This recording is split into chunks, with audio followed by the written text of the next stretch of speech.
Hot Mike with Dom Izzo. Really? Really, Dom? No. I like what Dom's doing. Okay. Dom Izzo. Jeez, come on, Dom. What do you think I am, a magician? Yeah, I'm fired up, Dom. What else could I say? Absolutely. It was great to get on the field, and then Dom came up to me, and I'm trying to walk away from me. I just wanted to enjoy myself out there. Hot Mike. Great job. There's got to be some kind of intelligent question about something. Hot Mike. Hot Mike. On the networks of WDAY. You know, if it's not about sports, I find it very hard to concentrate. Here's Dom Izzo. Dom Izzo. Good Wednesday morning.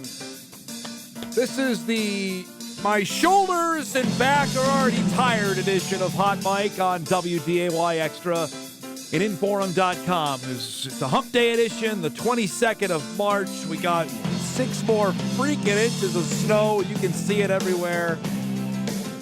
And it's that heavy stuff, folks. Don't mess around with it. I tried to get ahead of the curve last night as soon as it stopped snowing.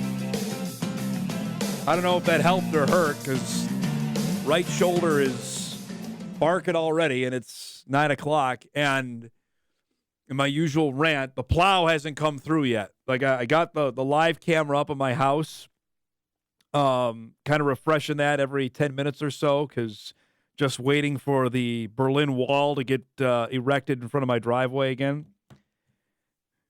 You know, I need like one of the Jackman's monster trucks to go slamming through that when I get home later today.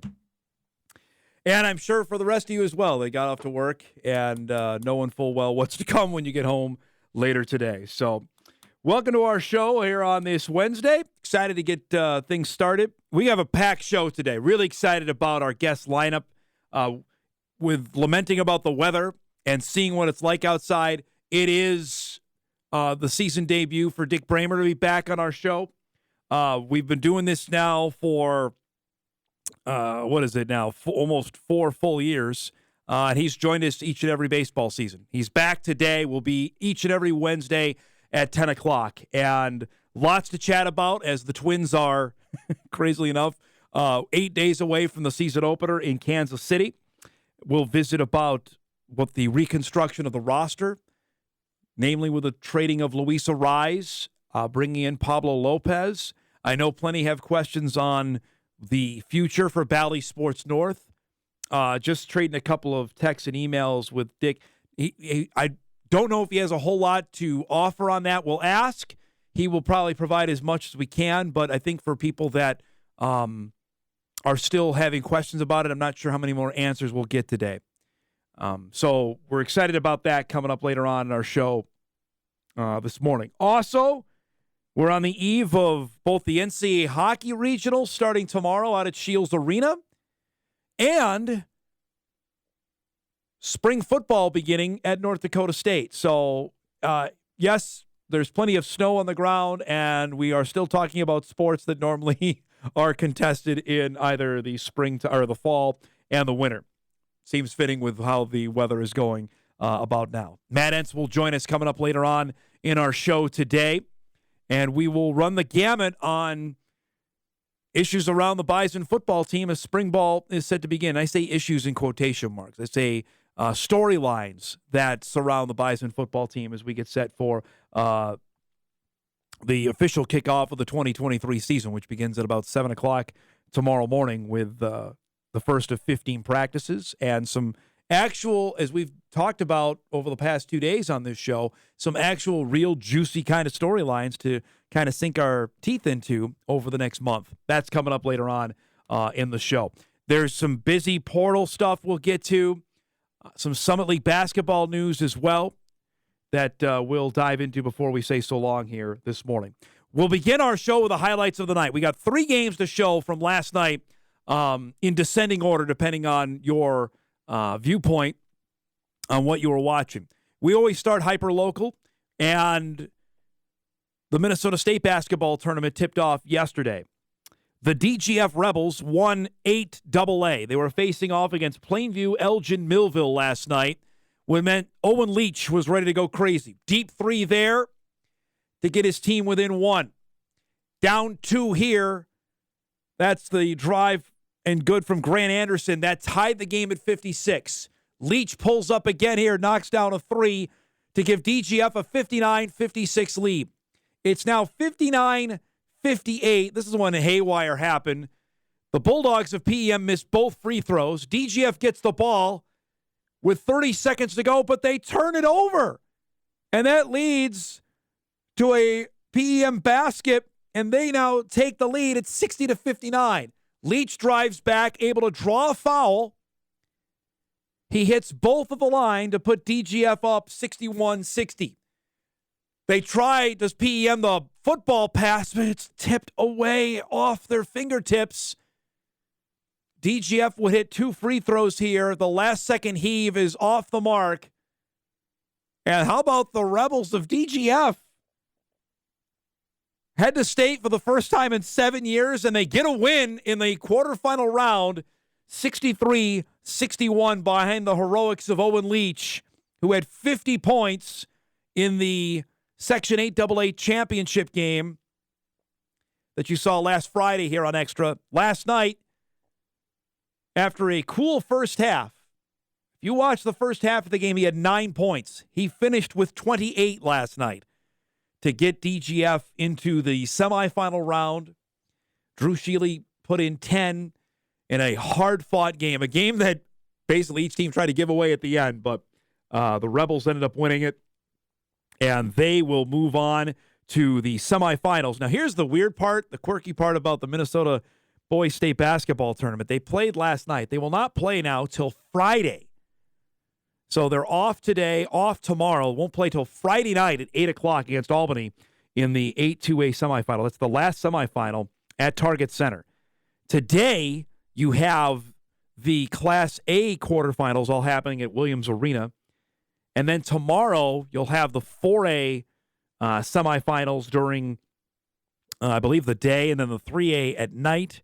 And then Friday, you'll have Class A during the day and 2A at night. The schedule is odd. It's a day longer than what the Minnesota girls state tournament goes, but I'm not in charge of the venues down there. I do know the Timberwolves play tonight. That's why the schedule is wonky as it is, because the Wolves are back home to play the Hawks. That's important for numerous reasons, which we'll tell you later on in the show. But congrats to Mike Clark and DGF. Big win last night, and they will play now in the semifinals coming up on Friday. That was one of the major events that happened.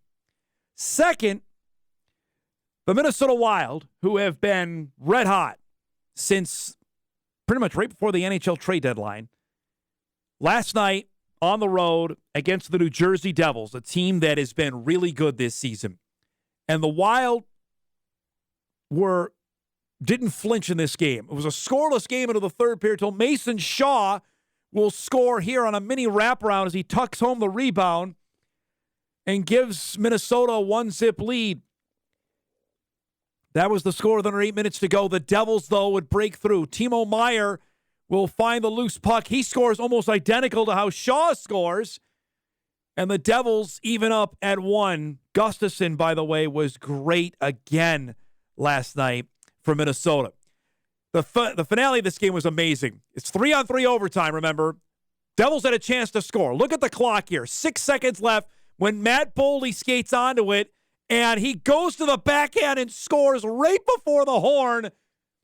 So they don't need a shootout, and the Wild get the win. Again, another look. That shot hit the post. It got behind Gustafson, and then Boldy delivers. Remember, he had the hat trick on Sunday, the game winner last night as the Wild win it 2-1 in overtime. But because Dallas snuck out a point against Seattle, the Wild can't take the overall division lead, which they had not had all season. Dallas scored with 4 seconds left last night to get a point against the Kraken. So as you look at the up-to-date standings here, again, they remain tied with 11 games to go in the regular season. The Avalanche right there on their heels, and you see what the Pacific division is just, those teams are just rolling with Vegas, and the Wild are going to play the Golden Knights coming up here, the Kings, and that last playoff spot with Winnipeg holding with 83 points, and the Wild 7 points clear of that. Just another big-time win for Minnesota.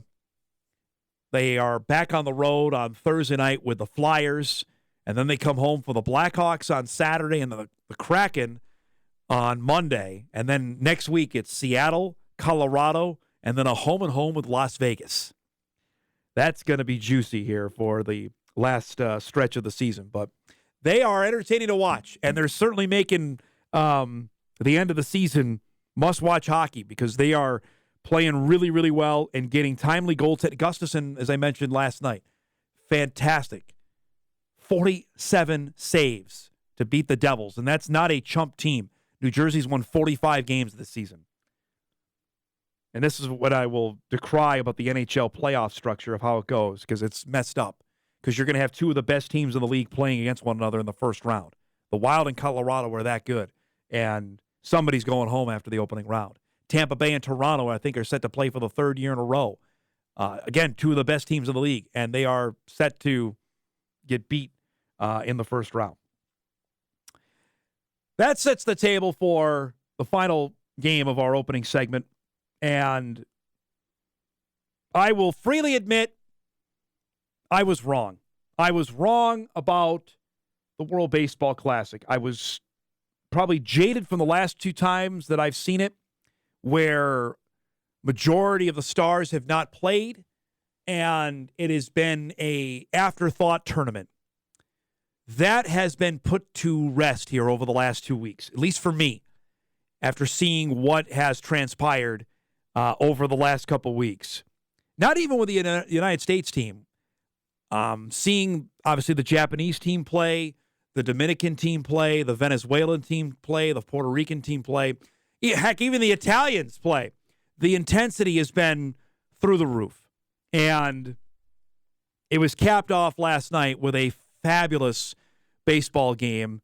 The United States and Japan, led by the two best players in the game in Mike Trout and Shohei Ohtani. Trey Turner might be in the conversation for that as well, because he started this game off with another home run after he had two on Sunday, the grand slam on Saturday, and got the U.S. off to a 1-zip lead. It was short-lived, though, because the Japanese team just keeps coming back. Murakami, who had a home run last night, or on Monday night, hits one last night and ties it up at 1. Americans had their chances here. Turner up, but strikes out here with a runner on. Japan keeps a 2-1 lead. Same score here when Okamoto comes up and bombs one to left field. That's the deepest part of the ballpark, by the way, in Miami. And Japan is up 3-1 on the United States. Trout up here with a critical spot in the 7th inning. 2 on, but he flies out to right. Again, 2 on with nobody out. Trout makes it out. Now Paul Goldschmidt up and hits just a prototypical 6-4-3 double play ball, and the American rally is killed there in the 7th inning. Yu Darvish in the game to face Kyle Schwarber. So here's two major leaguers to facing one another. And Schwarber, by the way, there's a remarkable stat about him we could share later in the show, how many big game home runs he's hit. He hits one there, and it's 3-2. And guess who's coming in? Ohtani in the game to try and close it out against the United States. Ohtani, by the way, has never come in a safe situation since he's come to the States, and he gets a great 4-6-3 here on Mookie Betts after giving up a opening hit. So then, of course, it sets up. It's Ohtani against Trout. The teammates in the regular season. He starts off with a ball. Then he blows heat by him, 100 mile per hour there. Everybody literally standing. That pitch on the outside corner makes it 2-1. There, again, pure heat from Ohtani, and Trout chased it after that one. 2-2 pitch. That one a little wide. Okay. Ohtani was geeked up for that. Then he gets Trout here to end the game, and Japan wins the World Baseball Classic. They beat the United States 3-2 with Ohtani coming in to close it out. By the way, he had a hit and a walk in the game as well, and then adds in the strikeout of his teammate to end it. And I hope there will be plenty written today, I've already seen a few articles on it that people will take this in on how of much of a unicorn he is. We use that term so much now in sports, but literally, folks, he's modern-day Babe Ruth. He's modern-day Babe Ruth. He's coming in. He's not only hitting, and then he's coming in and pitching the way he did last night. Babe Ruth did this in the 1910s to 1920 before he became a full-time outfielder with the Yankees. All right? So this is over 100 years ago that we've seen something like this happen. And like I said yesterday, he and Trout can go walking down the street here on A Street, and I'm not sure 8 out of 10 people would know who they are. It's more reflective of what the game is, but on a finer point on this to wrap up our first segment, I was wrong on the World Baseball Classic, and I hope it comes back again sooner than what it's intended. I think it's 26 is when it's supposed to come back. That was great stuff.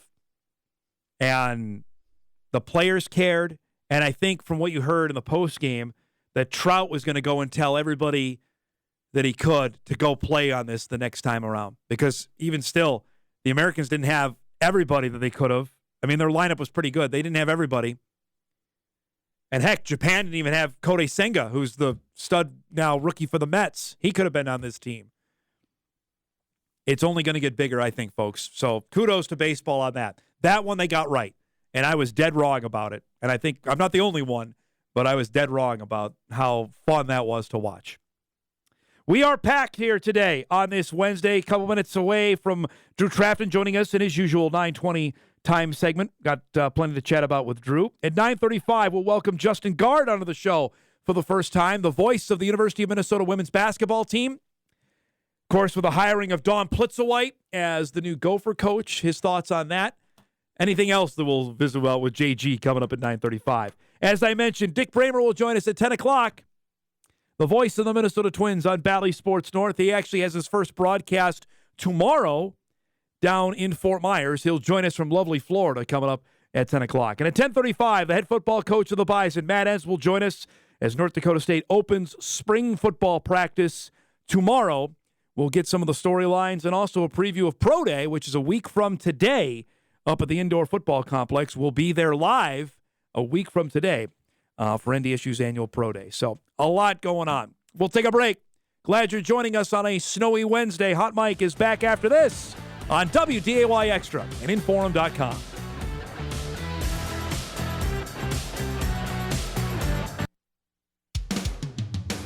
The biggest Seahawks, Sounders, and Mariners fan in the FM area.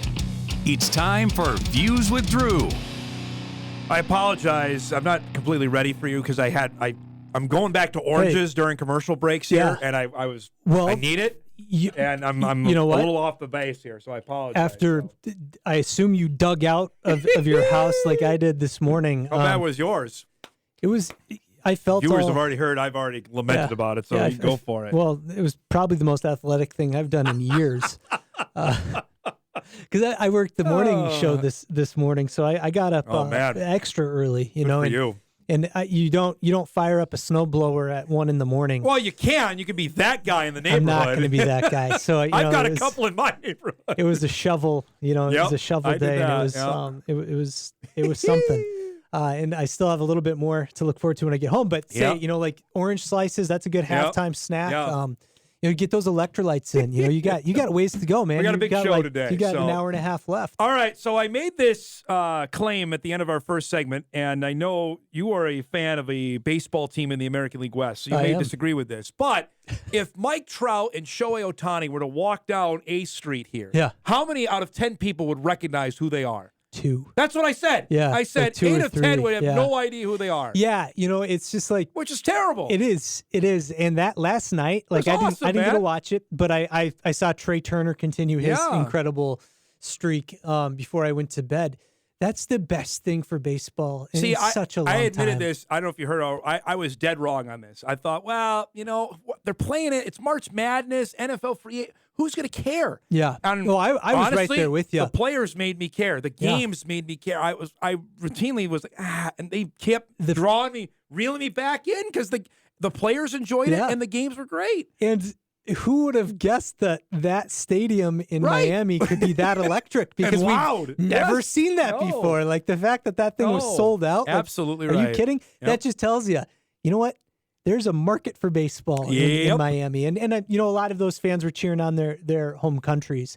But there's a market for baseball in Miami, Florida. Like you just have to that Puerto Rico Dominican Republic game, and I hate how it ended for obvious numerous reasons, right? Because the fact that how it ended, but the intensity of it, every player, and I showed you the video of it, every player to a tee before the game said, we want to win this more than we want to win the World Series. Yeah, that's when this thing really was dialed up, I think. If that's not telling, I don't know what is. When those videos started going viral of those players talking about it, I saw after the semi that Japan played in, With Mexico, that something like 96% of TVs that were turned on in Japan that night or that day were there's watching nothing that. Right? Like there's nothing surprising about that. Doesn't happen. No. In today, like that's like moon landing numbers. Yep. Like that's nuts that people care about it that much. And like it got me thinking. Like I know that they have this already set up to be once every 3 years, but man, could you go every other year and that's keep what that I thought. intensity? Do you ruin it by doing it that much? I mean, the whole thing was to get it back in the Olympics. Yeah, Even the Olympics won't have this because it's during the middle of the season. Exactly. Yeah. Because I had somebody ask, well, when do you play it? Yeah, we're not going to play it in November. No. This is the best. It's the best of the worst times to play it. I think right so now, too. Yeah, before the season starts. And I think that factored into why Miami had those crowds too. Because the knock on Marlins baseball is who wants to sit outside in Florida, or even halfway outside of Florida for 3.5 hours, But it's the other thing with that tournament that I think is interesting is, could you do it smaller?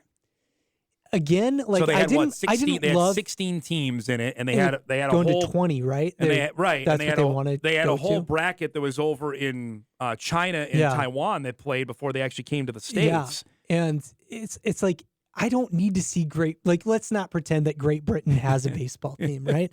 Like if I understand the rules right, I could have qualified to play for Great Britain, and my family's been here for 8 generations. I definitely could have been on the Italian roster. Right. I can tell you that right now. So it's like it's weird, It's like maybe let's not do that. Yeah, but because I was not a fan of having the Dominican Republic or Puerto Rico not be in the eliminating in the medal round. Right.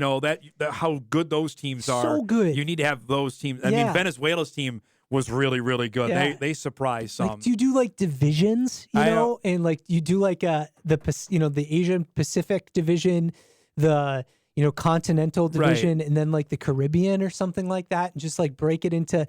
I don't like maybe borrow from the Little League World Series a little bit about that. Yeah, maybe because that had the same juice that the Little League World Series had, like in terms of passion. All of a sudden, I loved it. It was, I was dead wrong on that. I was dead wrong on it. I enjoyed watching it. It was cool. And it was really cool. I can only think even with the injuries to Diaz and Jose Altuve, I think more will sign up. Mm-hmm. The fact that you had the two best baseball players facing off against one another to end the game last night. Could they have scripted that any better? Literally, there's the whole running joke that the NFL is scripted. Like, if Major League Baseball got that, what a boost to start the season. I mean, like that's like the only thing better would be if the Angels were actually any good.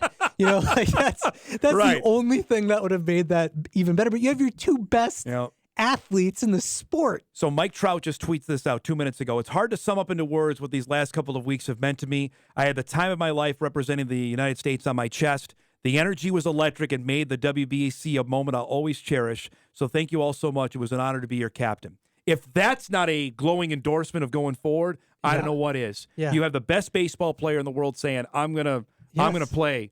Then everybody else better come on board too. Yeah, and I mean, like just the playoff moments that were had, in that tournament structure, like Trey Turner's grand slam, that was awesome. All of that stuff was just so cool. Like in the rounds leading up to it, it's like those are the moments you have to capitalize on to just like even have a little bit of space in the social media, sphere these days. And that's how you build a TV audience for live events like that. More importantly, the ratings were really good too, Drew. That's the thing I thought, well, who's going to watch this? Honestly, for Fox and FS1, going up against the NCAA basketball tournament, good on it them. Was still really good. Yeah. So that's one thing to and say maybe there. Maybe this was a weird year too, because the NCAA, like, there's so much I didn't even fill out a bracket this year for the first time in like ever, because since I think I was 12, because I was just like, I have no idea where this is going, and I don't even want to guess where the tournament's going. I just want to enjoy it.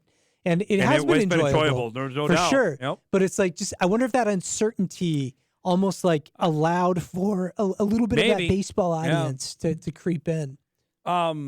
Sam Herder had Eastern Kentucky's AD, Matt Rohn, on his podcast, and the story that I've been working on as well, that it appears the FCS playoff committee is moving forward towards changing how they seed the tournament. Not expanding it, but to seed it 1 to 16. Yeah. This is something we've been clamoring for, I think, for a long time. Yeah. Yeah, it's time. It's time to do that, because I think everybody agrees that. Now, it doesn't change the format of it. I mean, you still have 1 through 8, get the bye. Yes. But then after that, 9 through 16 are hosting in the first round. It's no bid deal after that. And I think everybody has, for the most part, been on board with the idea that something needs to change after in that what happened last structure, year. Absolutely, to make it a little bit more fair, and to have it. And I'm on board with it. I think it's time, and I'm glad. Expansion, and it sounded like to me that I think expansion is dead. I think, like which they're not, should be anyway. It should be chopped down back to 16. It's just been, there have just been echoes of that for years. Of like, well, maybe we might still look at it. Nobody was willing to slam the door on it, and all of a sudden, like very recently, I feel like we've had a couple different meetings or. Honestly, I think the UND Weber State deal was a big deal. Yeah. I think people couldn't understand the fact that if UND spent more, why didn't the game go? Yeah. And granted, there was a heck of a lot of feedback out of Grand Forks. So if you want to attack social media on that, you can. But I think there were some that, like, wait a minute. How does the bid work? Yeah. If they spent more, why didn't they get the game? Yeah. And that to me, honestly, here's the bigger part. If you're going to seed it, you better bracket it then where the number 1 seed actually gets some advantage of being the number one seed. How often have we seen the Bison play, even this past year? Yep. Montana was no way the 23rd or 24th team or whatever the Bison were, the 3 seed. So they've been the 19th or the 20th seed. You know what I mean? Like, how often have we seen that?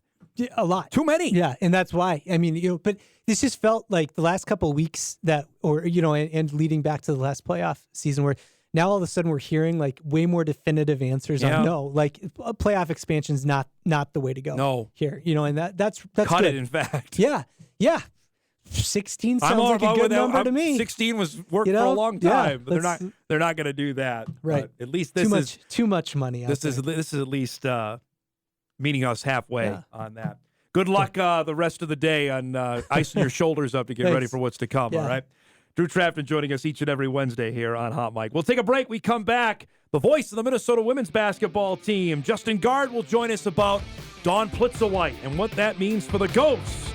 We'll do that when Hot Mic returns right after this on WDAY Extra and InForum.com.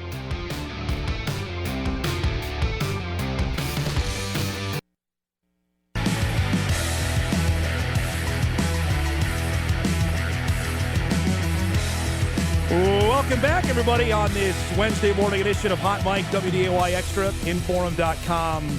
Big show here on tap.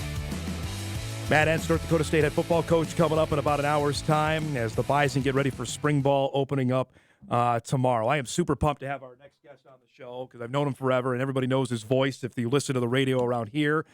He is the voice of the University of Minnesota women's basketball team, sidelines for the University of Minnesota football team. JG, Justin Gaard, joins us from KFAN in Minneapolis. It's great to see you, man.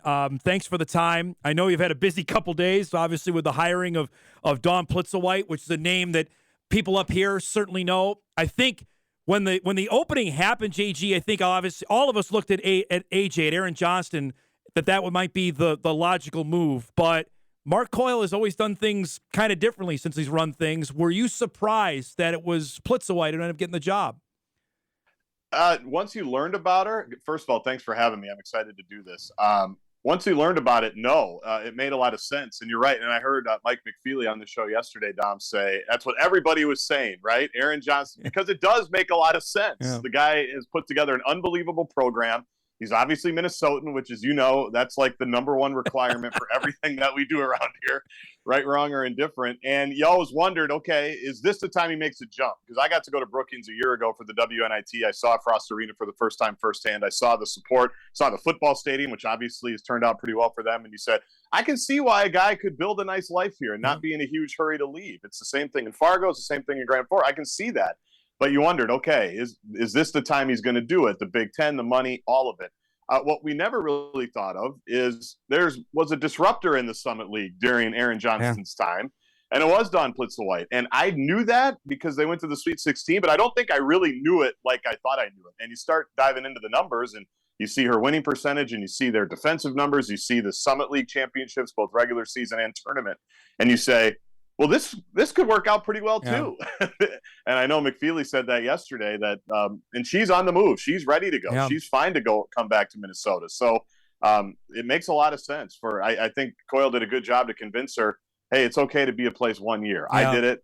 They're going to be mad at you, but you got to do what's best for you. And I've heard a lot of great things the last few 4 or 5 days as this name kind of got out there. I asked out of order. I want to go back here on the dismissal, and I'm going to say dismissal. I think you'd agree with that, of Lindsay Whalen. Yep. What were fans surprised of when it happened, how it happened, and that she hasn't said anything yet?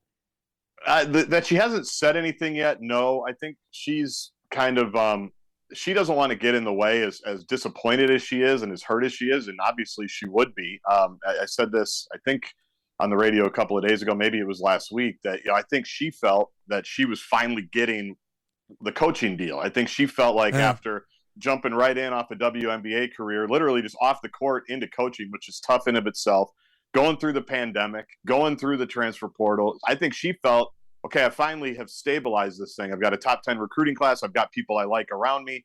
Let's see where this goes. So I think that part of the timing, I think, was surprising. I think most people thought she was going to get a 6th year. I mean, people were recognizing that it hasn't been that successful. Hasn't been successful at all, really. But I think most people said, let's give her another chance with this freshman class. It looks like it's got some ability. Obviously, Mark Coyle had different ideas. That's his right. He's the boss. He's the athletic director. So I think people were surprised about that timing, that she didn't get that 6th year.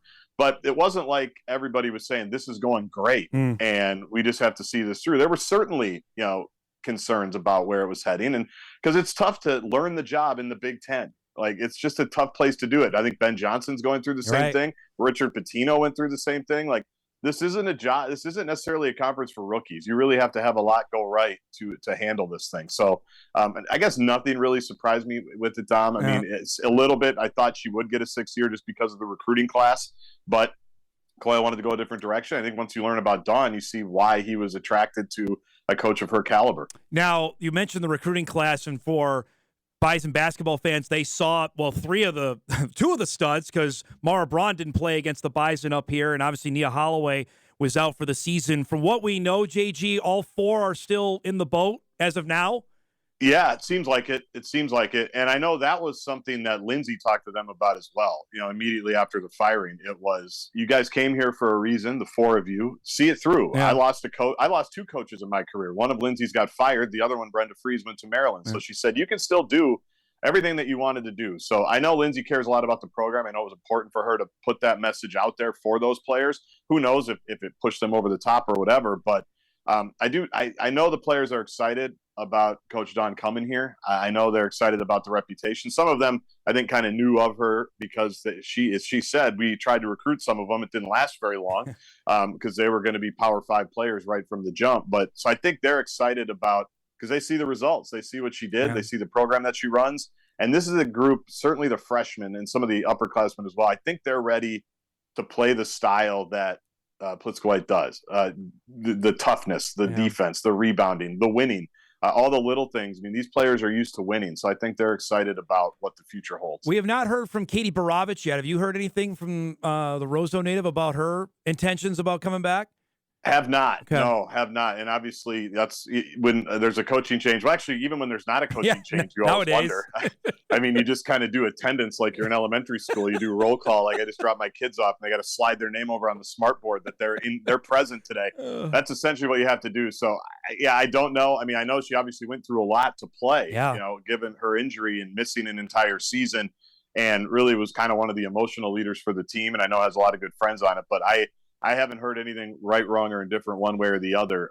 But that could be nothing, could be something. Who knows? It's funny you mentioned that because on South Dakota and seeing it firsthand, and the Bison have had little success on either, had no success against the Jackrabbits, but USD came in, and you mentioned disruptor is a great word, that they came in, they won in Brookings against South Dakota State, which nobody does. Then they won the Summit League tournament in Sioux Falls against the Jacks, and that's a virtual road game down there. And they did that 3 years running, and then you see obviously what they did last year with an all-time team. That's what obviously Minnesota's hoping for. And then I look at the Big Ten, which you saw all year, and obviously Indiana had a great team. They got upset the other night. Iowa's unbelievable. I mean, Ohio State's still playing. Maryland. I mean, this is about as good as I can ever remember in women's basketball in the Big Ten. Yeah, it's kind of gotten to where the men got where it's like the first 5 or 6, like you kind of know who they're going to be before the season. And I use the word disruptor. It's like, who's going to be the one that jumps in there? Like Illinois, I think, with their first-year head coach, Shauna Green, this year, she came from Dayton, brought a couple of players with her. They had some talent on the team. All of a sudden, they're a top 5 or 6 team all season long. But you nailed it. I mean, Iowa, and I talked to coaches about this, Lindsey Whalen's staff, as the season got on. It's like, we're going to be better. But where are we going to get to? Because you've got Iowa, you've got Indiana, you've got Michigan, who people forget about. Yep. They've put together a really nice role here the last few years. Go down. I mean, Nebraska. I think Nebraska's a great team with Amy Anderson. And I'm like, they can't crack it. I mean, they've got great players, and they're right on the fringe. Purdue is continuing to get better. So I think the investment that the conference has made in women's basketball the last decade or so has really, you've started to see that pay off. Where it's a tough spot to be if you're one of the traditional have-nots. And the men have gone through that my entire life, save the 1997 Final Four ball that I've got down here that happened to me.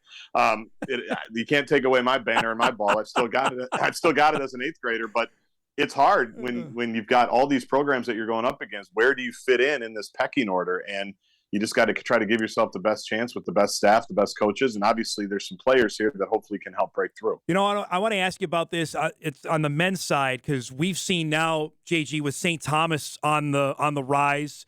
They finished, 5th in the Summit League this year. Their best player just went in the transfer portal, which we had heard is going to happen. How much is that now in the mix in your basketball dealings that they're going to be a player? They're going to get guys that maybe the Gophers want? It's tough because one thing I've learned about the transfer portal is the other thing that comes along with it is NIL money. Yeah. And that's the other thing. I even just think about Indiana, the Indiana's payroll on both sides. I mean, they've got like 3 different collectives. And it's Indiana, right? So it's Hoosier basketball. Like every company there wants to be a part of it. It's like Bison football where you are, right? Like every company wants to be a part of the best thing that you got going. And here obviously it's a lot different. You've got all the professional sports teams, you've got everything that comes with that. Corporate money doesn't, there's some corporate partners that jump in with you, but that's the thing that comes along with it. I think their NIL has gotten better the last few years, or the last year, I guess. They've put a ton of emphasis on it. They've got a collective now. They've got some money behind it. So they feel like they're in the game at least. But there's also situations where they're playing a completely different game than some of these other schools. So we'll see, because it's as important. And I joke, with your guy Saul Phillips, at Northern State now, every spring he says, I could have 8 guys back. I could have 0. We'll see. He goes, I hope they all come back. Yeah. If they all want to move on to D1, like that is what it is. But I have no idea what my team is going to look like next year. And that's just kind of the way of the world now. The life of it is in college athletics. Justin Gaard joining us from KFAN, voice of the Gophers women's basketball team, sideline for football, which I am obligated to ask you about because there's a ton of Gopher football fans up here.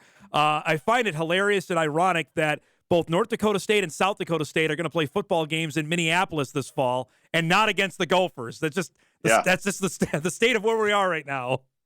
Yeah. Well, you get to see other buildings. Enjoy the other buildings. Enjoy the other parts of town. Everybody's had their crack at Huntington Bank Stadium. So that's the way it's going to go. Yeah, I know it's a big thing with everybody. Like, hey, play the Bison, play the Jackrabbits, play the Coyotes, play whatever. I know Ben Johnson gets a lot of crap for not playing St. Thomas. Yeah. Like, yeah, I get it, but I get why they're not. You know, what can they get? I've been to a lot of. I mean, I was at the blocked field goal game when the Gophers barely hang on with Glenn Mason. Yeah. I obviously was on the sidelines in Jerry Kill's first year. Marcus Williams pick 6. Like, not a lot of positives could come out of that. You know what I mean? Like, I'd ask everybody up there to reverse the situation. Yeah. Like, are you super pumped to do all that? Like, it helped the economy. We know that. I mean, Frisco's basically still around because of the Bison and now the Jackrabbits, but.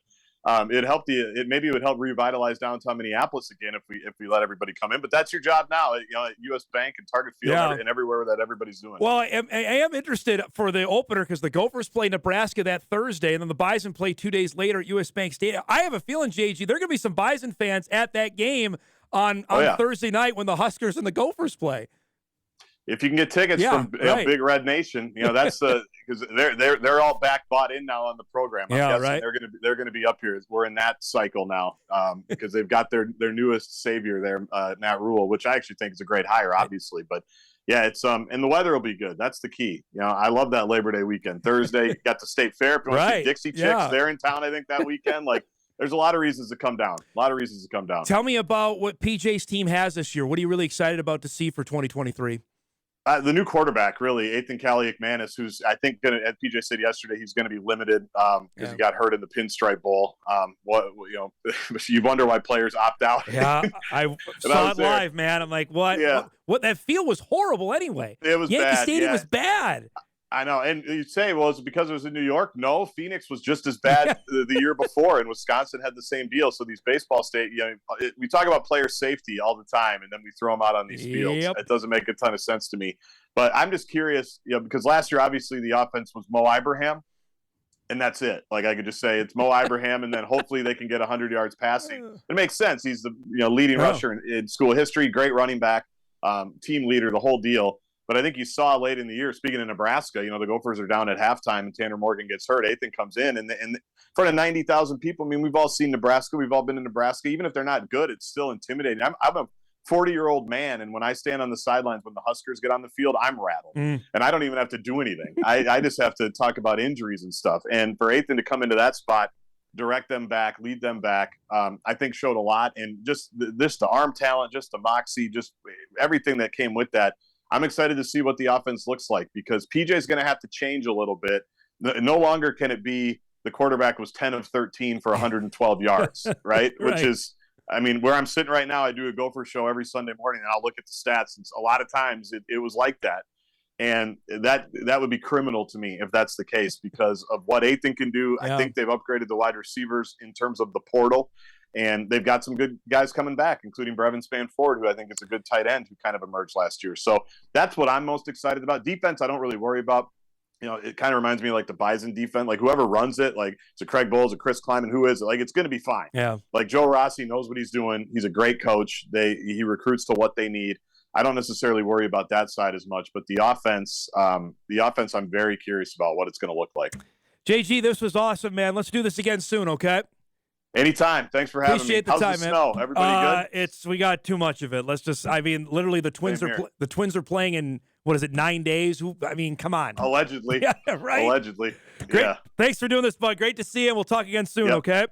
Same. Anytime. There he goes, Justin Gaard from KFAN Radio down in the Twin Cities. Of course, he calls Minnesota women's basketball and Gopher football sidelines. Some great insight there on both those teams. And be interested to see where the offseason goes for Minnesota women's basketball and gearing up for what should be a really intriguing Minnesota football season. The Gophers have a tougher schedule, too, which we'll get with JG later because they got Michigan and Ohio State on the schedule in 2023.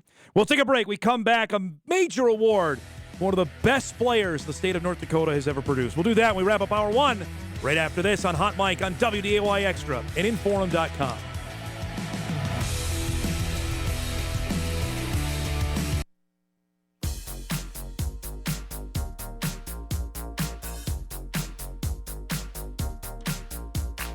How good was that with JG? That was awesome. We'll have him on again and chat some Minnesota stuff down the road.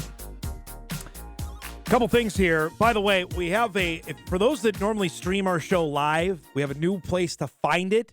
So if you're on InForum.com, right up at the top left-hand tab, you'll see WDAY Plus. You click on that, you'll see all of our stuff that we stream throughout the day. So the newscasts, our show, and the rest of the news throughout the day. You can find everything there now. So I know we have a bunch of people that live stream the show. That's where you can find us now each and every day on WDAY Plus on InForum.com. Real quick before we wrap up the first hour, congrats to our guy, Mason Walters. We're going to have Mason on the show tomorrow. Pride of Jamestown. Yesterday, he was named the NAIA National Player of the Year. Not the Conference Player of the Year, not Tournament MVP, the Player of the Year out of the University of Jamestown. And we've had him on. I'm excited to talk to him again tomorrow because I think where he ends up going is going to be really interesting. We're, of course, going to ask him that. I don't think he's going to tell us, but we're going to ask him anyway. But the Player of the Year, that's impressive. Brandon Wilkins was the first to do it nearly 20 years ago for the University of Jamestown. But Mason leaves as the all-time scoring leader, all-time rebounding leader in school history. He finished this season 27 points a game. He shattered every record possible and got Jamestown to heights in basketball they'd never been to before, including the Elite Eight a couple years ago. Made the Sweet 16 this year. He has an year of eligibility to play with, and it's going to be at a Division I school. Just don't know which Division I school it's going to be. Professional basketball is also an option, too. But from what I've been told, he wants to play another year of college basketball at a Division I school. The question is where. That's going to be the fun part. But we'll talk to him tomorrow. He's going to join us, but congrats to him. We'll take a break. We come back. We'll start hour two. The season debut of Dick Bremer, the voice of the Minnesota Twins, will join us from warm Florida as the Twins get ready for the 2023 season. Hour two of Hot Mike begins right after this.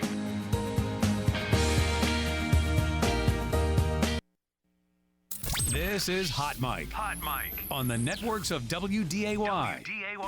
Here's Dom Izzo. Welcome back, everybody, to Hot Mike here on this Wednesday morning. WDAY Extra, InForum.com. I have repeatedly been checking the camera. Apparently, the plow came through, but how about this? One of my neighbors bailed me out here. So the Berlin Wall looks like it's been knocked down already. How about that? That's fantastic. I owe that guy something. So that's that is good to see, considering we got another half foot of snow that came down last night. And that's a perfect segue when I'm talking about interminable amount of snow, that the Major League Baseball season is a week away. A week from tomorrow, the Minnesota Twins will open up the 2023 campaign. Thankfully, not at Target Field. They at least have a few days before they get there, but on the road to open up a new baseball season. And it's our pleasure to welcome back his fourth year of doing this on our show, the voice of the Twins on Bally Sports North. Mr. Dick Bremer joins us from lovely Florida as he gets ready for their first broadcast tomorrow. It's great to see you. Happy New Year. How was the winter for you? Awful, like everybody else. I, a couple weeks ago, was trying to blade off my driveway with my snow pusher, and it had, I'll use it in the past tense, an 1.25 inch wooden handle that snapped in half in my hands.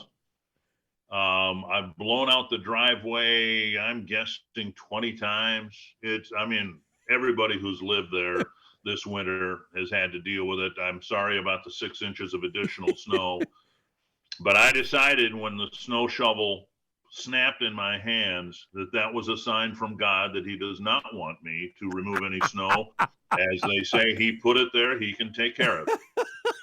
I like that strategy. I'm going to have to tell my wife about that. Like, yep, we're done after that. We started our show talking about the World Baseball Classic, which I had told the viewers here, I wasn't that into it going into it, but I was dead wrong. I was dead wrong about it, Dick. The last 2 weeks have been electric baseball because the players cared so much. It was fantastic to watch. I had a chance to talk to some of the Twins players yesterday who were involved, like Christian Vasquez, and I think I'm with you. I've just considered it in years past to be nothing more than a distraction for what the whole point of March baseball is, which let's get ready for opening day, right? I watched more of it this year than I did in all the other WBCs combined. Great theater, including last night. My goodness, you've got Shohei Ohtani facing Mike Trout with the championship on the line, teammates with the Angels.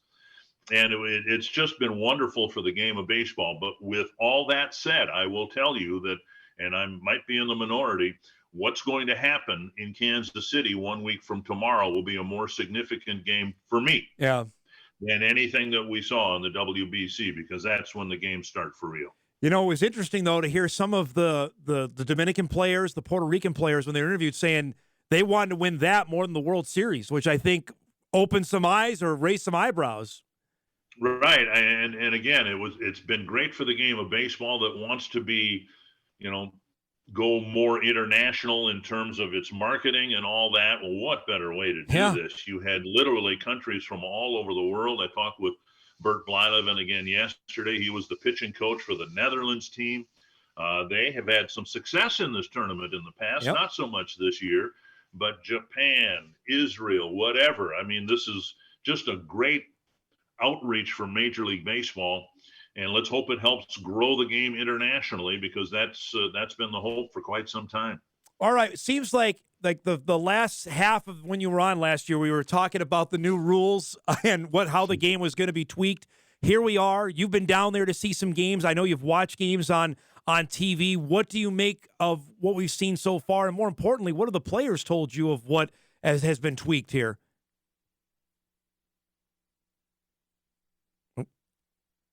Froze up on us here. Hopefully we'll get him back in a second. Connection might be a little wonky down there. Oh, there you go. He's moving around. There we go. We got you. So yeah, okay, it's all right. About that, no worries. I moved around and the background isn't very good. No, you're fine. I'm not staying at Mar-a-Lago. I'm staying in a hotel. So just we were asked about what your, I guess, feedback you've got either from what you've seen and what the players had about the rule changes for this year. I think everybody likes them. I know that, as I shared with you before we hit the air here, I got down here on Saturday, went to the game on Sunday, and I left after the 8th inning, which I don't normally do, but we were trying to get settled here. And when I left, it was after 8 innings now. It was 2 hours after first pitch. And last night the game was, and I went to the game at Hammond Stadium, 2 hours and 5 minutes, I believe, something like that. And fans who've not listened to or watched on television the games are going to be in for not a rude awakening, but a welcome awakening, I think, because the games are shorter. And I think that was the intent of the rule change. For the first time, well, maybe on television, or if you actually go to the game, it's interesting. There's so much more to watch. The shortstop has to be over there, right? On the other side of second base. His heels can't be touching the outfield grass. There's a pitch clock out in center field. There's pitch clocks behind home plate. It's just a much tidier game that we'll be watching, and you do the math. If it saves 25 minutes times 162 games divided by 60 minutes, we're talking 67 hours over the course of the summer of time saved, which I think will help everybody. Well, for those games that seem like interminably long in June and July, if it's not a 3 hour and 45-minute game, you're not getting out at 10:45, you're leaving at 9:45. I think there's a lot of appeal to that.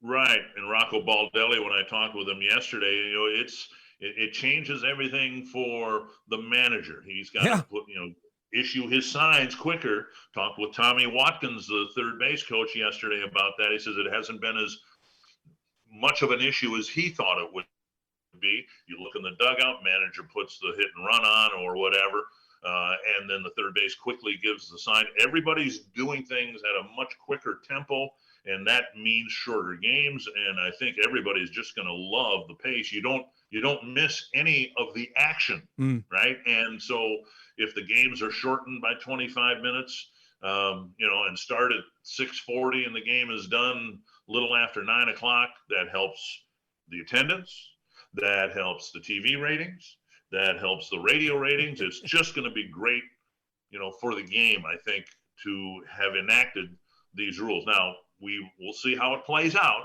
but I think the fans are really going to enjoy the new brand of baseball. So I watched the start of the game last night. I tuned in right at the bottom of the first to see Byron Buxton get his first at bat. He cracks a double, and then right after that, Carlos Correa hits a 2-run home run. That's how they draw it up. I know it's not going to work for all 162 games, but from your impressions of that, and that was Byron's first at bat, what did you take of him coming back from the knee surgery and what this lineup could potentially look like, especially with him DHing, looks like to start the year? Early in the season, I think that is the plan, and that was one of my first questions when I got down here. He hadn't played in any games, but I was assured by people who are in charge of these things that he's probably had more at-bats, not on the varsity field necessarily, but he has had more at-bats than anybody else in camp for the Twins, counting the live BP, right, the minor league games that are going on over there, and all of that. So, and Byron's always, at least in recent years, he's had kind of a unique approach anyway. I was hoping to get a chance to talk to him, but he was not out on the field taking batting practice because he prefers to stay in the cage. So I've not talked to the man, but, first swing, a double, I'll be curious, and I've been told it's not going to be an issue, but I will be curious once we get started, DH, center field, wherever he plays, how aggressive he is on the bases, right? Until we see his legs, being a major factor in his game throughout his career, until we see his legs are healthy and all that, I'll just be curious to see how it plays out. We expect to see more stolen bases in the game, and there's no one who's a better base stealer on the Twins than Byron. I got to ask, we haven't talked since the season ended. What do you make of the retooling of the roster specifically? I mean, Luis Arraez is a very popular player. The Twins knew they were going to take a hit on trading him, but to get a starter like Pablo Lopez is what you need to win. What move, I guess, really stood out to you for this upcoming season? I think overall it's the depth that they added. We all know what happened last year. Byron couldn't play center field at the end, and you had minor leaguers, Gilberto Celestino doing the best he can, but he had spent most of his, recent minor league at-bats in Double-A, right? And it's a different game, and some guys can make that transition very quickly. What we've seen this year is the depth pieces added, both in the pitching staff and on the position side of the game. You've got Michael A. Taylor, who's been the primary center fielder, and Twins fans, I think, should expect to see him a lot in center field with Byron DHing. Kyle Farmer, a really good, utility infielder type. Solano, another one. So in the inevitability of injuries, and they will happen, hopefully not as frequently as they did last year, with the inevitability of injuries, Twins fans will see established major leaguers filling in the crevices, if you will, in the 26-man roster when someone does go on the injured list, rather than somebody who, maybe someday they'll be impact major leaguers, but not right now. And then you've got the whole issue, not an issue, it's a blessing. You got Royce Lewis, who's going to start in the minor.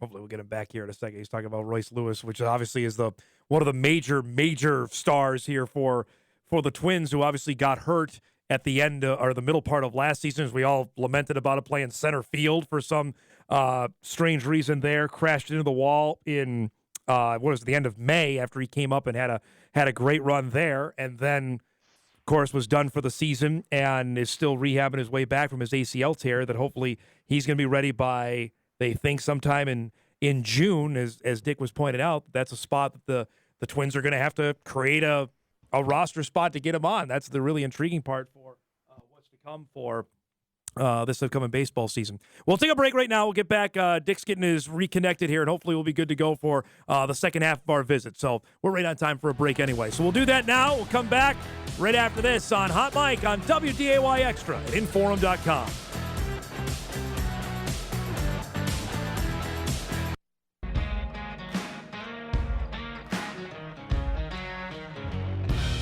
Back here on a Wednesday morning. WDAY Extra InForum.com. Back with Dick Bremer joining us from Florida. His first broadcast tomorrow with Justin Morneau as the Twins will be in action tomorrow afternoon. You can watch the game on Bally Sports North as they get near the end of spring training. All right, I maybe have buried the lead here because I have everybody who want me to ask you. I know you don't, if you can tell us, but what's the status of television with the Twins and Bally Sports North and the games, at least this season, Dick, being on TV? Unfortunately, I don't know more than I know, if that makes any sense. I know this, that I'm right now scheduled to do 153 telecasts. There'll be 9 of them on other networks or streaming services. And the games will be available on Bally Sports North where it is available. Beyond that, I really don't know anything. And I think, I know this from people who have been dealing with the commissioner. This has been priority number 1 on the MLB side, to try to figure out a way to distribute games. And I know that eventually it's in everyone's best interest to get this resolved. I just don't know when that's going to be. And I understand the frustration for viewers who want to watch the games, but again, all I really know is I'm going to be doing the games, 153 of them, and the outlet is Bally Sports North, and I haven't been given any insight beyond that. For your colleagues you've talked to, the other Bally networks that you are they in the same boat that they're almost in the dark on this as well? Nope. Hopefully we'll get it back here in a second here. I know he's dealing with a new laptop. He's going to be frustrated about that. Just so people are aware of that, the games, like we talked about this. But if you do the Twins in this, it's almost every team on level.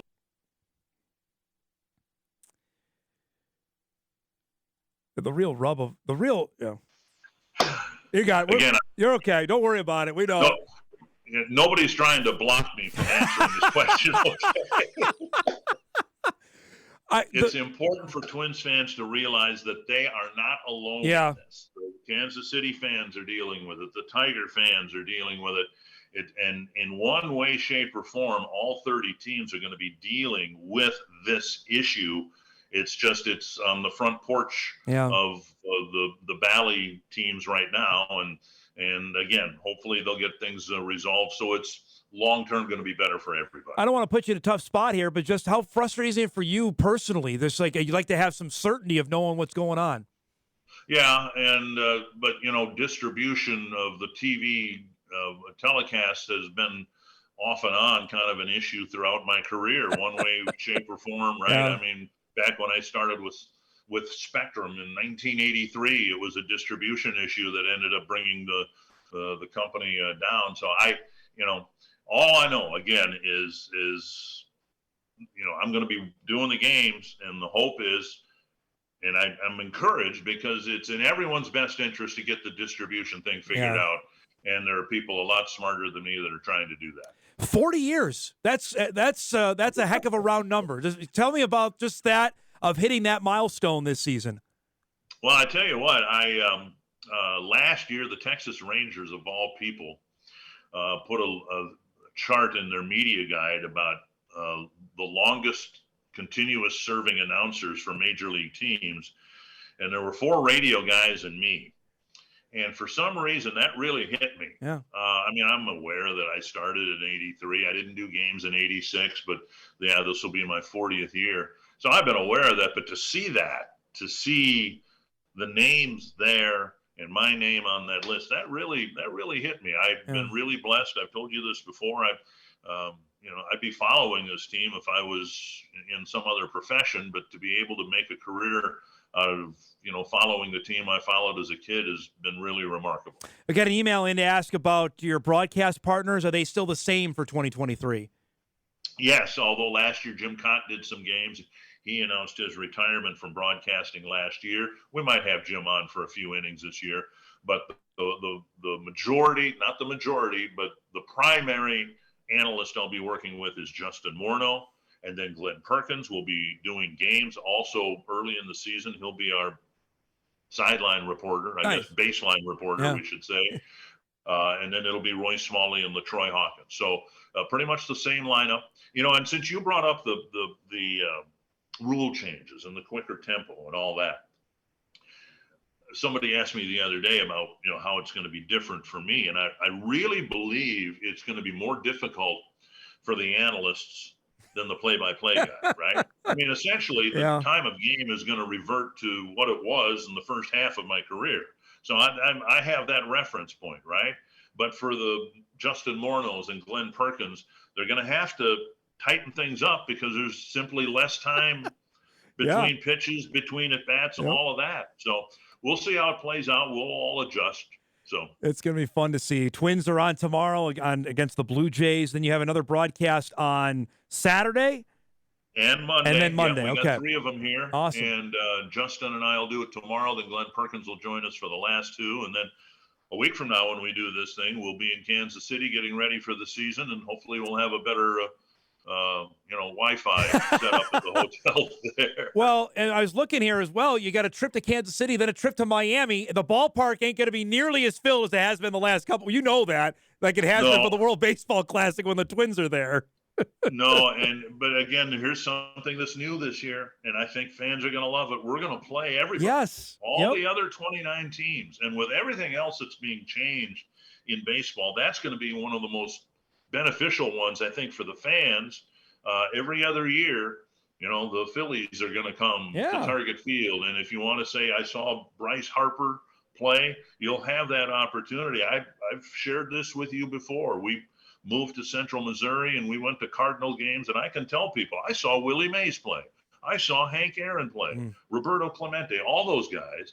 And to be able to say that if you love baseball, that's kind of a nice thing. And that's what's laid out in front of us now with the schedule. All right, so give me a player or two, a new player on the roster that you'll have your eyes on over the next couple of days and when the season gets started. Who really got your attention?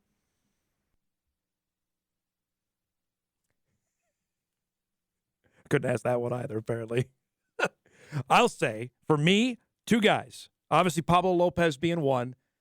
Christian Vasquez is the other. 2 guys that maybe end up being a battery mates there. Joey Gallo, I think they know what they have with him, considering the amount of times that he's come up and, his ability to hit the ball a long, long way. You've got that. There's the possibility, too, with you look at a guy, Michael Taylor's another guy. I know Dick brought him up here, and he's back with us now. Just the guys I was looking at. I mentioned Christian Vasquez and Pablo Lopez as 2 of the new guys. Who else to you, or is it those guys that you're excited to see of the new players on the roster?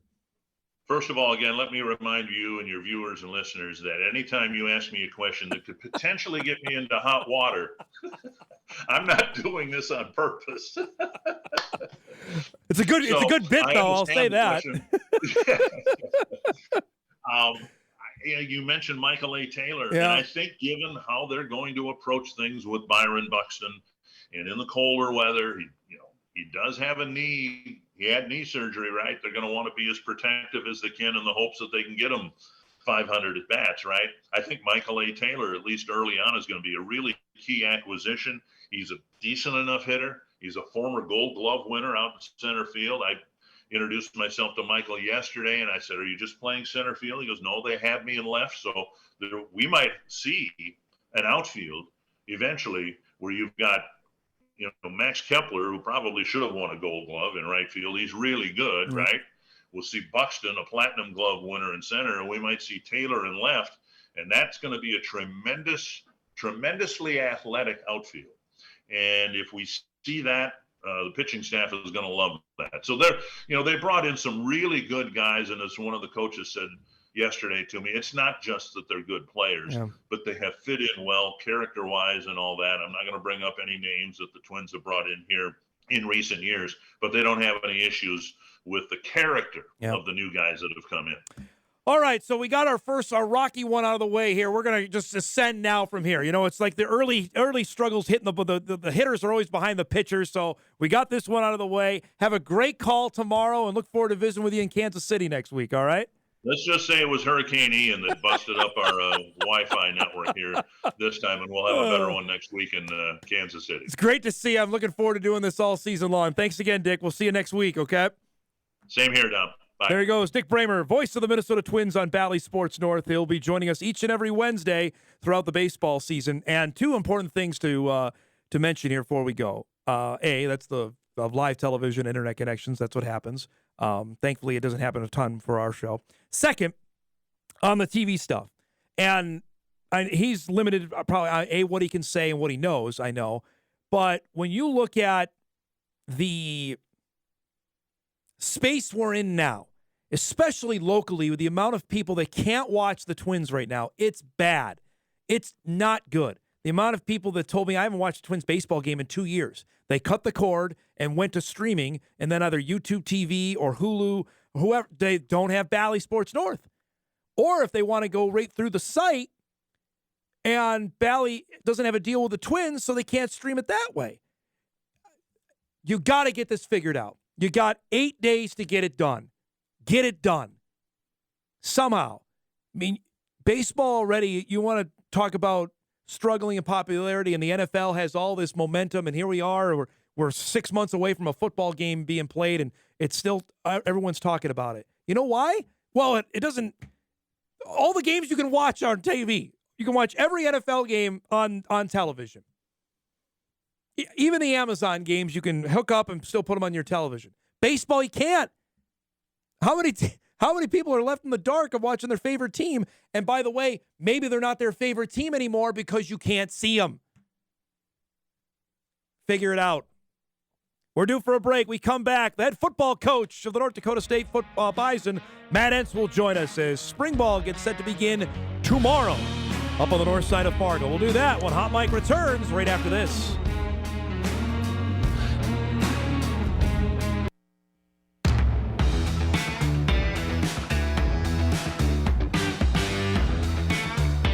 Welcome back, everybody. Hot Mike rolls on this Wednesday morning. WDAY Extra, InForum.com.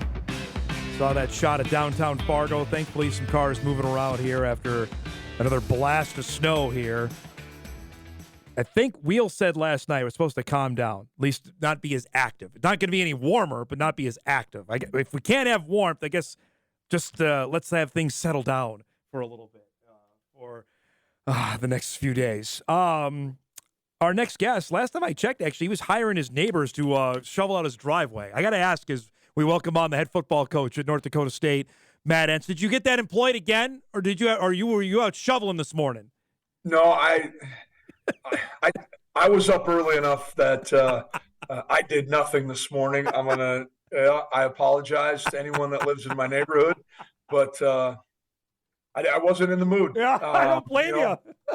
And so I'll get it later today. I'll get it cleaned up. It feels like middle of. I mean, we're right in football season, man. It seems fitting that spring ball's starting. That we're talking football. There's snow on the ground. It just goes hand in hand.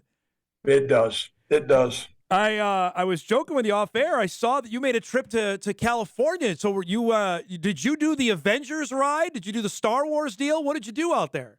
We did Disneyland, okay. So we were more into the Star Wars. All right. And I tell you what, Dom, if you have never been, I haven't. You feel like you walk right on the movie set. You feel like you're in it.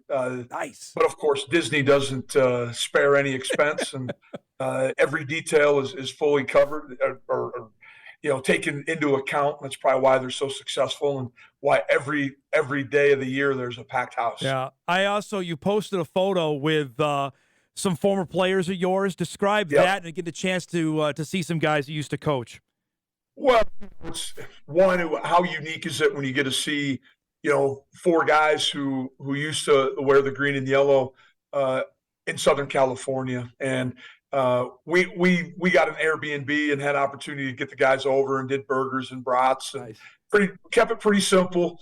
And And, Cody Mount, Spencer Wagee, Easton Stick, Luke Laciento, Easton's brother, who works for Rep One Sports, came over as well. And so, and then, it just happened that Coach Braun and his family were out there too. And again, it was the night of former players. A lot of guys who've had huge impacts in my life all of a sudden getting together, and all of a sudden the stories were there, and the Entz boys and the Braun boys were in the pool and the hot tub, and it was a good evening, and it was fun to see everyone. And it shows you the impact of Bison football, and once a Bison, always a Bison. I got to ask you about a guy you used to coach that Bill Belichick said that Chris Board was the guy we feared to game plan against, and we got to get him on our team.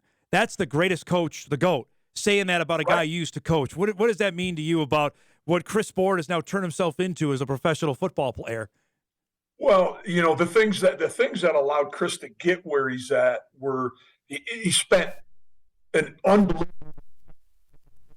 room and in the offices, and I got a sneaking. I've never asked Chris this, but I'm just only anticipating that hasn't changed. Yeah.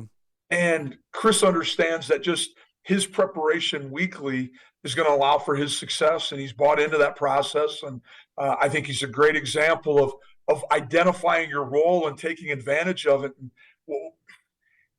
how many young men walk through my door, come into my office, and talk about having chances at the NFL, but then they don't want to be on special teams. Mm.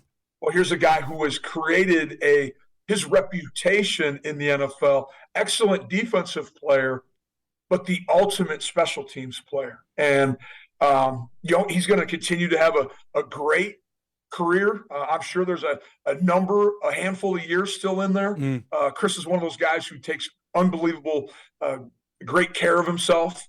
And so looking for him to have more and more success. But it's exciting to see all these guys. Easton, a couple of days before I saw him in California, signing a new 1-year contract with the Chargers, becoming, their number 2. And I mean, you could see the relief off his shoulders and the excitement that he had. So here we are. We're on the eve of spring football to begin. Just seems like it was not that long ago we were talking in Frisco.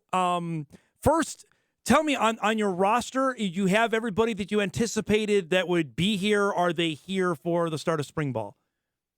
They're here. We have some guys that are still recovering from injuries, Dom, of course, and we'll be held out. We have kind of 2 groups of kids. We have guys that'll just do some individual work and some small segment stuff, and miss the team stuff. And then we will have some guys who are out indefinitely, still trying to come back from injuries. We'll be prepared. We'll be ready to jump into our 9-week summer conditioning and strength programs, but just got to get them healthy at this time. You also have some transfers that will be eligible, correct? They'll be out there on the field. Can you tell us about that and the 4 guys that you had transferred in and what you hope to get out of that for the next month? Well, I'm gonna talk about in the mix as well. I know he's not a transfer, but I guess he transferred in from Milwaukee Riverside High School. So we have one freshman who's on campus right now, and I tell you what, I'm still super excited about just seeing his growth and his development in the first 8 weeks of the semester. I think first couple of weeks he was drinking out of a fire hose, academically and football-wise, just because everything's new. But I look at what he could potentially be by the fall, having 6-8 months underneath his belt. I think it's going to help Jaden at least be that 4-game guy for us. We never know. We've had a lot of freshmen play for us, and you guys have heard me say it. They're healthy and they're eligible. You better take advantage of it. But the other 4 young men who came in, Hunter Zenzen has been great. All of them have been great. Right now they've all fit in very well. Hunter's been very urgent about getting in, meeting with Coach Gazer. Meeting Jake Kava has done an unbelievable job of being a leader, kind of showing his ownership in the program by meeting extra with Hunter. Marcus Shepard has done a nice job at corner for us already. And again, all we have to go off of this is weights, meetings, and some movement stuff. Right. But what you see up to this point looks like a young man that can help us. Very strong, excited about his physicality that he can bring. Marcus Gully from MSUM, big physical, very athletic, much more physically imposing than what you would have anticipated when he got to campus. Big, long, probably going to try him in a couple different spots, the linebacker group this spring, but does have the tools that I think he can help us. We just need to identify where that can be the quickest. Yep. From to some of the things they were doing over Coach Lockway and them were doing over at MSUM. And then, of course, Isaac Zedeca, the offensive lineman from Missouri. We had recruited him out of high school. He's from the Omaha area down in Nebraska, but has really jumped in, has really created a bond already with that group. I know he's out hunting with those guys, has a lot of similar likes. And I think that's just that continuity, that connection those guys create. All of a sudden you see guys like Jake Kubis, you see guys like Jalen Sundell pouring back into Isaac, knowing that, hey, we need to help get this young man ready so he can have a big role for us. And he's kind of that eighth offensive lineman right now that we want to make sure that we're able to go into the fall with. A couple guys I want to ask about that you got on the field last year. Logan Kopp comes to mind. I know Grant Olson's super high on him. I know you are as well. How big is this spring for him to really solidify him being on the field all the time for you? Well, it's huge. Repetition. These reps are invaluable. And the best way to get better at football is to play football. And we can do it. At some point, you got to put pads on and you got to go execute at a full speed. And how do these guys respond when it's live action around them? And so it doesn't matter if you're a quarterback, a wide receiver, or Logan Kopp. You need to have those real looks, those stressful moments when you got to be a guard, you got to be able to hit a fit, you got to be able to get into coverage, you have to play some man coverage, and so Grant Olson's done an excellent job of developing Logan up to this point, and I don't see that slowing down anytime soon. Another guy, I'm going to go to wide receiver because obviously that's an attention spot. I know Carson Hegerle was close last year to getting on the field. How now a real first spring, can he take a leap to get you ready for the fall? I know he can, and that's the expectation right now with Carson and with a lot of guys. And I think we have great depth in that freshman class in the wide receiver room. Yeah. When you start looking at it, and just looking at the sheer size and the numbers those guys had from our offseason, you saw the growth and development physically. Now it's just mentally, what can they compartmentalize? What can they learn? And then we got to do a great job over the summer of building off that. But I think Carson, Mackay, Cedric, Kellen, John Gores, all those guys can play a role for us moving forward. And I think that's exciting. And I have to, when you talk about the development of those guys, Braylon Henderson, Zach Mathis, Rajah Nelson, Jake Lippy. I mean, you talk about great leaders in that room. And then Coach Crutchley's done a really good job of diving in with both feet right away and getting really down in with those kids and working hard with them. I know change is always part of this business. To have 3 new assistants, how much are you more hands-on than you would be for this spring with 3 new guys, especially a new defensive coordinator? Probably similar to 2019. Yeah. There was right around signing date, Coach Petrino, Jason got on campus. I gave our staff a few days off at that time, and we kind of just worked right through those days, trying to get him up to speed. The biggest adjustment is terminology, no different than it would be for any incoming player, incoming coach, trying to make sure that you just understand how we operate is different, how we practice, of course. And the thing that I'm excited about is these coaches are all outstanding teachers and communicators and understand the game, but coming in and having enough humility to be willing to learn how the Bison have done things, and then add some suggestions about, hey, have you ever thought of this? Can we tweak this? That's where I see our growth is going to happen.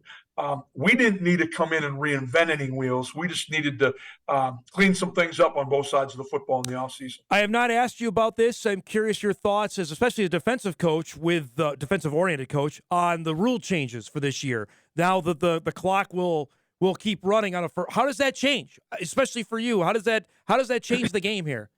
Well, plays potentially, right? Now, with us offensively, probably not going to change a whole lot. But, you could see, I still think teams are going to go fast. It's just maybe the end number of plays aren't going to be there. But we still got to do a great job of defending people. It's still situational football, Dom, third downs, red zone.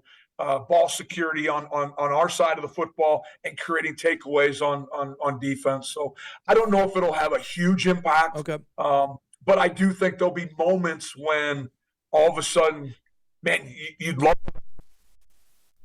to get your senses, especially, if you're in a 2-minute mode or you try to go tempo. There are moments, the substitution piece, it will be unique still. And we've had to rep that. We've seen so many teams that have tried to speed us up. And I think our coaches do a great job of getting guys in and out, especially up front on defense. My last question before we got to go here. You had so many injuries last year.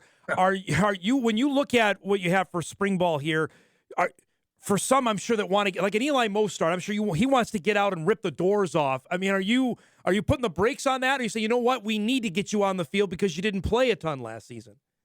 We're healthy. We're going to go into spring ball and just go about. Now, there could be a time where we hold Eli back. I'd rather hold people back or maybe lessen some of the reps during spring than fall camp. Once we get to fall camp, it's go time, and we can't, because I feel like in fall camp you sacrifice a little bit of your daily environment by doing that. But at the same time, there's things that we can continue to improve on. We were just okay on defense a year ago. That's most teams in the country would have loved to have where we were at, but that we didn't live up to our standard, and we need to continue to get better. So our kids know that, our coaches know that. It'll be hard to keep people out, but there'll be some players that we need to. There's some other things we're going to try to adjust to, Dom, to hopefully can help us alleviate some of these lower body injuries that we're having, and we're having with great frequency. Can you confirm next Wednesday that you will run a 40 when the scouts are here? Will you do that next Wednesday for us on TV? Well, I haven't confirmed. I think there's other people on our staff who should do that first. All right. Hedberg is first. Let's get Randy out. I know, what is it? Rich Eisness does it for the NFL Network. Yeah. He's kind of, I think we should make Ian Dino do it. There you go. All right. Ian's kind of the Rich Eisness of NDSU football. And so that'd be good. I anticipate that's going to be a great day. It will be a lot of fun. We got an unbelievable facility. Thank goodness. Again, the people that have supported us, over the years to allow us to have, a marquee facility for mid-major football, but to have, I think right now, it's from what I talk, mid to upper 20s as far as NFL programs that'll be there. Okay. I know our guys are starting to get back into town. I ran into Cody and Spencer the other morning. They came to practice to watch, and they both said it still looked like Bison football, so that was good. It's great to see you as always. Thanks so much for the time, and look forward to seeing you on the football field here tomorrow, okay? You bet, Dom. Thank you for everything. Appreciate it. There goes Matt Entz, North Dakota State head football coach. He'll have a press conference later today at 1:30. You'll actually see that live here on WDAY Extra and InForum.com. We got to take a break. We come back. We'll wrap the show on a busy Wednesday. Back after this on Hot Mic.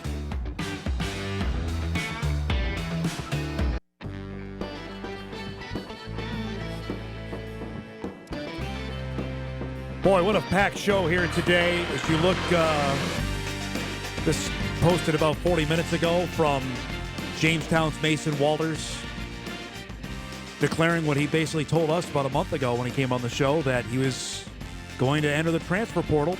And so his recruitment is, as they say, 100% wide open. Mason will be on a guest the show tomorrow, 9:35. He'll join us here on Hot Mic. Excited about that and see where things go. All right, let's get you ready for what to watch before we get out of here on a busy Wednesday night. Guess who's back for the Timberwolves? Karl Anthony Towns is expected to play for the Wolves tonight. Hasn't played in 4 months, and they need him. They'll play the Hawks, maybe Anthony Edwards as well. 7 o'clock tonight on Bally Sports North. Minnesota Twins are in action on NESN. That's the New England Sports Network. They'll take on the Red Sox. Their game tomorrow is on Bally Sports North. Tonight on NESN, 5 o'clock for their rivalry game in Fort Myers with the Red Sox. And the University of Minnesota Duluth women's basketball team in the Final Four. They'll take on Catawba College tonight, 6 o'clock. That's on CBS Sports Network. See if they get a chance to play for the national championship. Our thanks to Drew Trafton, Justin Gaard, Dick Bremer, Matt Entz. Powerhouse lineup today. If you missed any of our show, you can podcast it later today at InForum.com. Be safe out there, everybody. We'll see you back here tomorrow on Hot Mic on WDAY Extra at InForum.com.